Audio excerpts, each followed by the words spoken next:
From the PEP Radio Newsroom, this is the News Blast for this hour. LGBTQ Nation is reporting that the Congressional Equality Caucus slammed House Republicans for passing a military spending bill that would prevent veterans from receiving gender-affirming care. The House passed the Military Construction, Veterans Affairs, and Related Agencies Appropriations Act in a vote of 218 to 206, with 216 Republicans and 2 Democrats voting in favor and 206 Democrats voting against. The Democrats who voted in favor of the bill were Representative Jared Golden of Maine and Representative Marie Gluesenkamp Perez of Washington. The 94-page bill states plainly that none of the funds made available by this act may be used for surgical procedures or hormone therapies for the purposes of gender-affirming care. Instead of prioritizing the needs of our nation's veterans, Republicans in Congress use this appropriations bill to take another swing at transgender veterans, said Gay Representative Mark Takano, the CEC chair and ranking member of the House Committee on Veterans Affairs.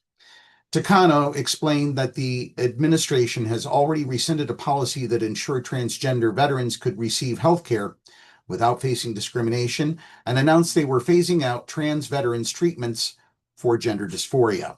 Republicans are not only working to permanently codify this ban on medically necessary care for trans veterans, but also expand it with this bill, he said. This is part of a broader effort to worsen the quality of care veterans receive. The Congressional Equality Caucus strongly condemns this bill and remains committed to keeping its anti-LGBTQI plus provisions from becoming law.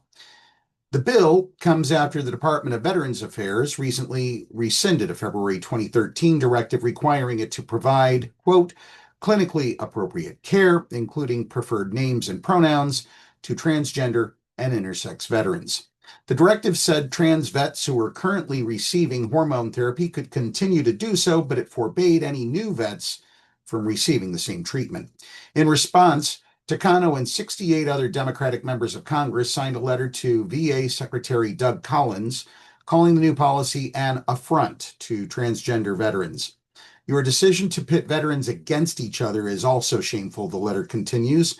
Your position requires you to support all veterans, regardless of their identity or medical needs. Your attempt to portray cutting off medical care to some veterans as an action to support other veterans is especially hypocritical after VA has attempted to fire thousands of employees, many of them veterans themselves, that support the needs of all members of the veteran community. Additionally, the VA has stopped allowing trans veterans access to single-sex facilities like restrooms that match their gender identity. VA employees have also been told to remove trans-affirming materials, any mentions of gender identity from veteran health records, and even pride flags.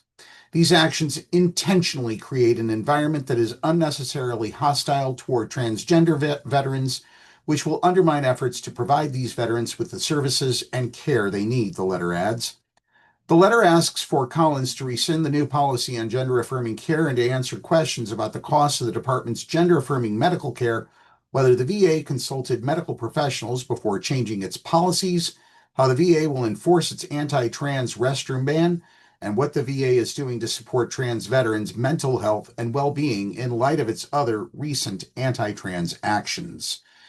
Another massive budget bill named by Republicans as the One Big Beautiful Bill Act.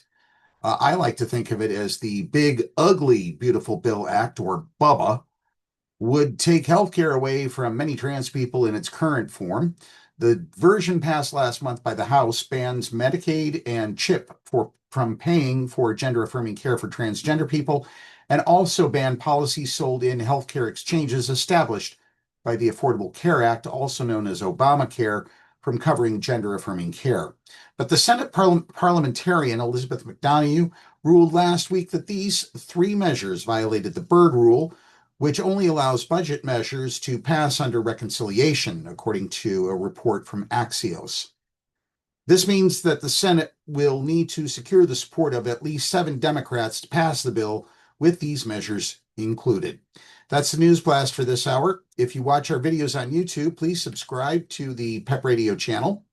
Up next, we have the Meadville area weather forecast here on PEP Radio.